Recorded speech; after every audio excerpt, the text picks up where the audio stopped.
Hey, this is David Plotz, CEO of CityCast. CityCast is hiring a director of finance. And because you're listening to this, I thought you might be a great candidate for the job, or you might know a great candidate for the job. CityCast is a national network of daily local podcasts and newsletters. And as our director of finance, you would develop our finance strategy and lead finance and accounting. CityCast is growing super fast, and we are changing local media in the US. And as our first finance director, you'd work directly with me to make CityCast an amazing and innovative and fiscally sound business. The job is remote. You could be anywhere in the US, and we're offering a competitive salary, great benefits, and a fantastic set of colleagues. Plus, we're part of a very stable parent company. So if you're interested, please apply. Go to citycast.fm/jobs for more information. That's citycast.fm/jobs. Today on CityCast Houston. A Michelin star is the highest honor a restaurant can receive, and cities like New York and Chicago have plenty of them to brag on. But when it comes to H-Town, we don't even have one. So why is that?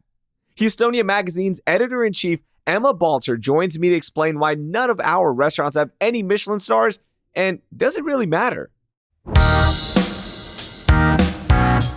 It's Wednesday, March 27th. I'm Raheel Ramzanali, and here's what Houston's talking about. Emma, welcome into CityCast Houston. How are you? I'm good. Thank you so much, Raheel, for having me. It's great to be here. Yeah, I'm pumped to talk to you about Michelin star rated restaurants. So before we jump into the history, why Houston doesn't have Michelin star restaurants, all that good stuff, what's the highest Michelin star rated restaurant you've eaten at? The highest one that I've ever been to was 11 Madison Park in New York City. So it has 3 stars. This was quite a few years ago, and they have different kind of menu options at different prices. And so I went for the cheapest option, which I think at the time was $175 and is now $195 plus tax plus tip. Oh my gosh. Yeah. And then the full menus are currently $285 and $365. Wow. Yep. Now, was it worth it? It was an exceptional meal, for sure. I don't think I would be going back very often, but it's a once in a lifetime opportunity for sure. But I will tell you this, that since then, 11 Madison Park has gone vegan. Mm. And I think this started a few years ago, and it definitely kind of caused quite a stir in the restaurant industry. And obviously they were doing it for kind of environmental reasons. But there have been a lot of people who have said like, oh, well, if there's no meat on the menu, why am I still paying these prices? So, yeah. Wow, that is wild. So let's talk about Michelin stars, right? And why this is so important. First of all, tell me, how does a restaurant get a Michelin star? Yeah, so Michelin says that they evaluate a restaurant based on 5 main criteria. So it's the quality of the ingredients, the mix of flavors, the technique, how the chef expresses themselves through the cuisine, and also the consistency, which is super important. The Michelin inspectors make multiple visits to make sure that a restaurant is up to snuff. So these inspectors, they're kind of constantly traveling, constantly trying new restaurants, both to make sure that restaurants that already have a star are still operating to the level that they were during their last evaluation, and then also to find new stars. And so a fun fact is that inspectors are actually full-time employees of Michelin, which is interesting. And they are also notoriously extremely anonymous for, I think, obvious reasons. Yeah, tough to find them. And yes, this is, by the way, for those of you who don't know, Michelin, like the tire company, right? And I've actually linked a podcast in our show notes where you can learn the history of it. We're not going to spend too much time on it, like how it came to be and all that good stuff. So I've linked a really good episode from a different podcast that you can listen to. Highly recommended. That'll get you kind of caught up on the history of it. So when a restaurant does get a Michelin star, like how important is that? Like what is the worth of that? Yeah, I would say so. The Michelin Guide and its star system is definitely the most influential recognition for restaurants worldwide. It can make or break careers in the restaurant industry. It's a big deal. And it also informs, the public, the kind of restaurant obsessed people, where they should be dropping their dollars and where they should also be traveling to do so, right? So restaurants can get 1, 2, or 3 stars. And then there's also Michelin has the Bib Gourmand Award for kind of more casual restaurants. And just to give you kind of a few examples of, what Michelin has. So I mentioned 11 Madison Park, and there's also Passé in New York City. The French Laundry in California is super famous. Gordon Ramsay has a restaurant in London that has 3 stars. It is really, a marker for excellence in the culinary world. And people really do make decisions on where to go and where to eat based on the Michelin Guide. So Houston, look, we're known for our food, right? And we put different twists on classics, and we draw so much positive press all the time, whether it be from James Beard Awards to famous food critics like Keith Lee coming in and ranking us as his best city for food. Why in the world do we not have any Michelin star restaurants yet? Yeah, it's a great question, Raheel. I would say kind of on the most basic level. So for Houston to have Michelin starred restaurants, Texas would have to have a Michelin guide. So up until recently, only California, New York City, Chicago, and DC had guides in the US. And then Florida got one in 2022. And they just announced guides in Colorado and Georgia, which, like, no offense to those 2 states, but it does seem kind of odd to me that Michelin had expanded to those places before Texas. And I will say one thing, how do we get the guide to Texas? And I literally have just one word for you, and it is money. Yeah. So there's been kind of a history of tourism boards and other state and local entities basically lobbying Michelin to bring a guide to their state or their city. And they actually offer cash to help some of the costs to produce the Michelin guide. So of course, every guide is, it's still produced independently, but this will kind of help, pay for maybe inspector travel or inspector meals. And these tourism boards, they're really kind of betting on a return on their investment, right? It's like, okay, if we have a guide, if we have Michelin starred restaurants, people are going to visit our state or visit our city. So just to give you a couple examples, Visit California paid $600,000 to bring back their guide in 2019.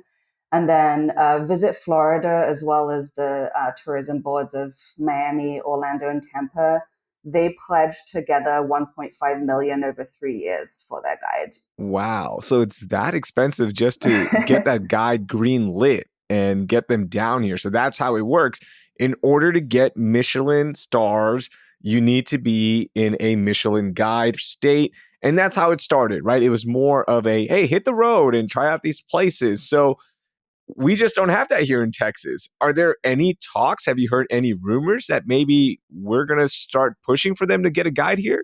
Oh, there are so many rumors. There are a lot of rumors always circling all the time. And listen, there's not a lot of transparency from Michelin, obviously. So any kind of, reports at this time have been unconfirmed. There was an article in Eat Austin a couple months ago that interviewed a few Austin-based chefs who said that they were kind of part of a group that was trying to lobby Michelin. There weren't a lot of details, though, about what form that was taking or how formal or informal that lobbying was, right? But I will say I would be super surprised if there wasn't some kind of real effort going on behind the scenes that we just don't know about yet. But really, I think this kind of happens with the big dogs, right? I think this is like Texas Travel and agencies like Houston First that really just kind of have to put their money where their mouth is. Let's say they do get Michelin down here. Does it drastically change this already dynamic food scene that we have not only in Houston, but across the state, right? Austin has some heavy hitters, Dallas, heavy hitters. We haven't even touched on the barbecue scene that happens in Central Texas, right?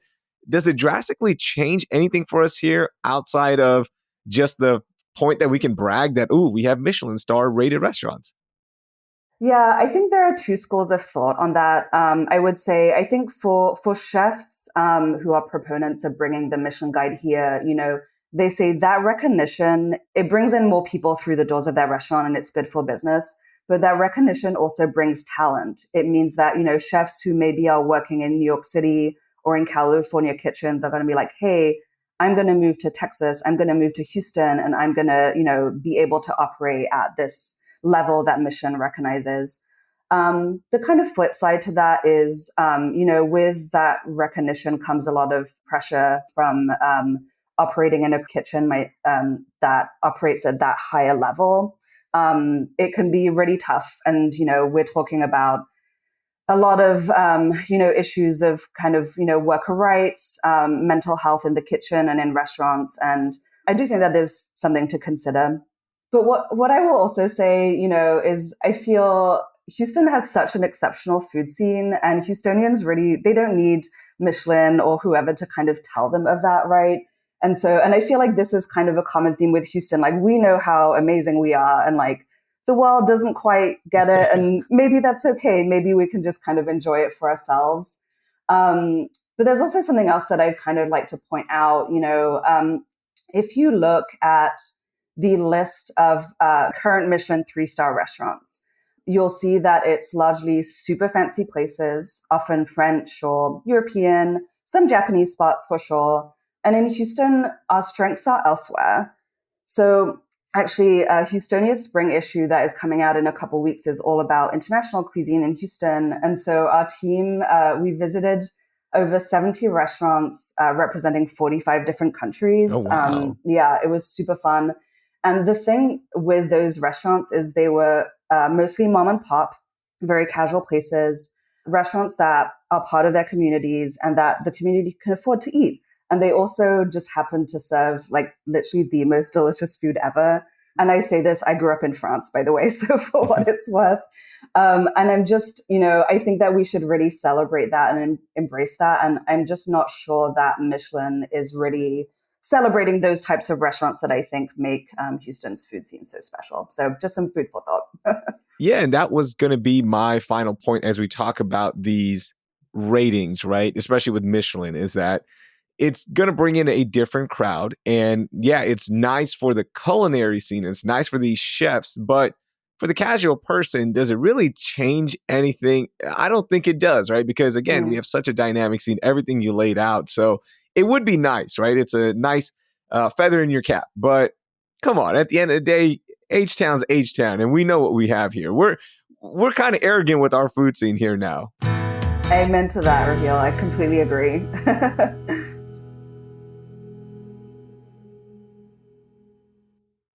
Easter's in full bloom at Whole Foods Market with great deals on spiral cut bone-in ham and leg of lamb, both crowd pleasers. Round out your spread with quiche, deviled eggs, and delicious catering platters from Prepared Foods. Oh, and remember to pick up a Whole Foods Market bunny cake from the bakery. Strapped for time? They cater too, with delicious options available without the effort. Find hundreds of Easter deals and delights now at Whole Foods Market.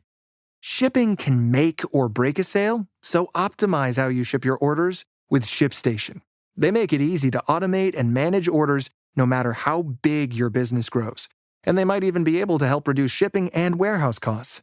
So optimize and keep up your momentum for growth with ShipStation. Sign up for your free 60-day trial now at ShipStation.com and use the code POD. That's ShipStation.com with the code POD.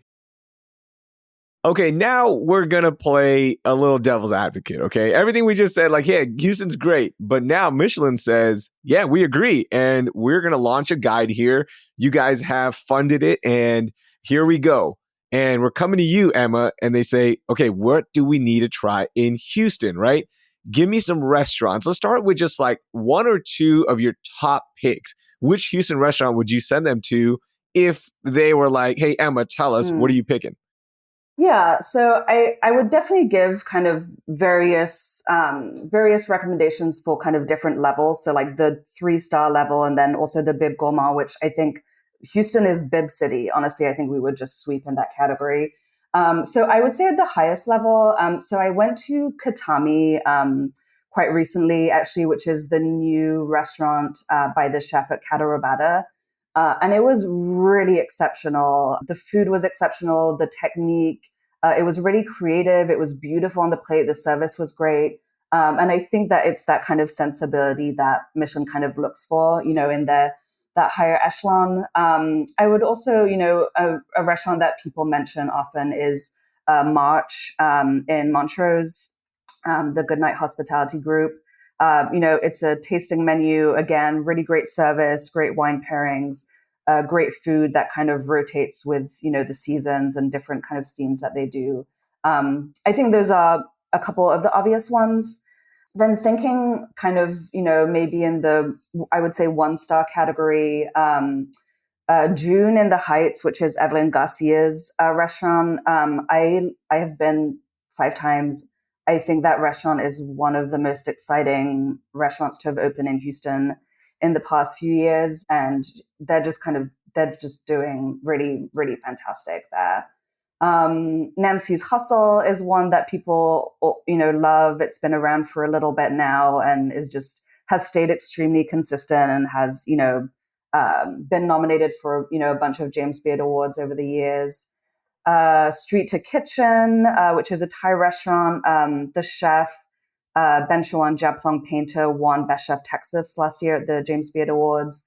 And just moved into a new space. Street to Kitchen's also now inside the Dynamo Stadium. So you can go inside and get a great meal for a Dynamo or a Dash game. How wild is that? I know. And you know what? The Shell Stadium, I think, has the best food options of any stadium in Houston. Truly, they've made an effort to kind of bring in those more kind of local chefs. So yeah, that was great to see. Yeah, it's so nice to see. Yeah. And you would think that Toyota Center would have it, right? With Tillman Fertitta's background in the restaurant hospitality space. And, look, I'm sure there's contracts at work and whatnot, but it's not the same. Like Shell Stadium, I want to go there now just for the food so I don't have to wait in line. Yeah, absolutely. As a European, I'm a soccer fan, so I think everyone should go see the Dash play more and the Dynamo. But the food does help, definitely. Yes. Yeah. And I would also mention Hamza, which is serving really amazing Israeli food in Rice Village. I think they would do a really fantastic job. And then for the Bib Gourmands, as I said, I think that we have so many restaurants that would make amazing bibs in Houston. So I'll shout out a couple of my favorites. Nam Jiao, which is a Vietnamese restaurant on Bel Air Boulevard that specializes in the cuisine of Hue.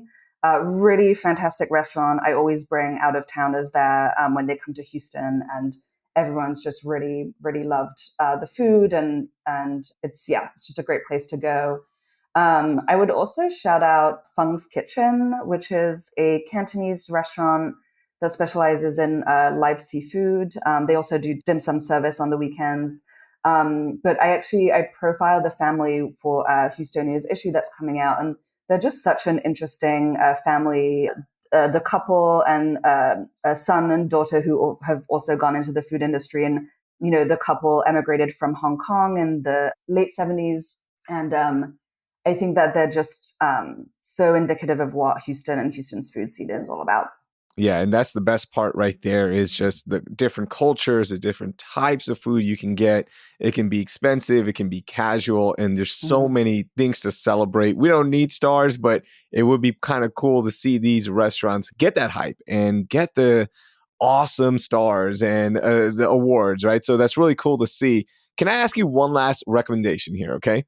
A good dessert spot, like what would you recommend?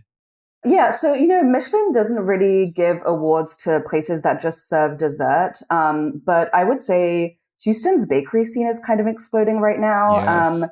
And I love a cafeteria in East Downtown. They're super creative with their pastries. They have this mochi banana sesame situation that I'm just kind of obsessed with.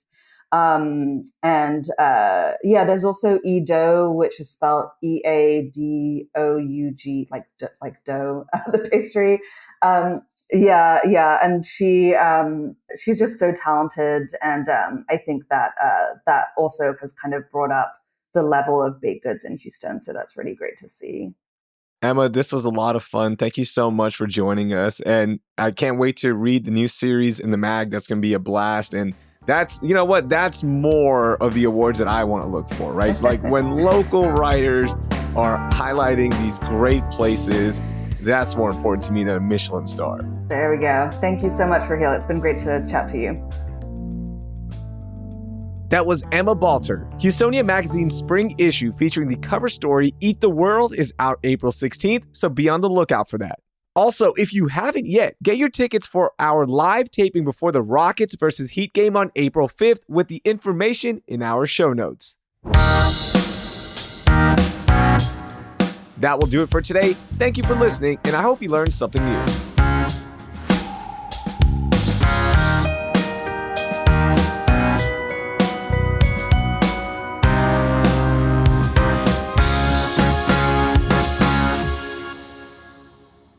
These restaurants get that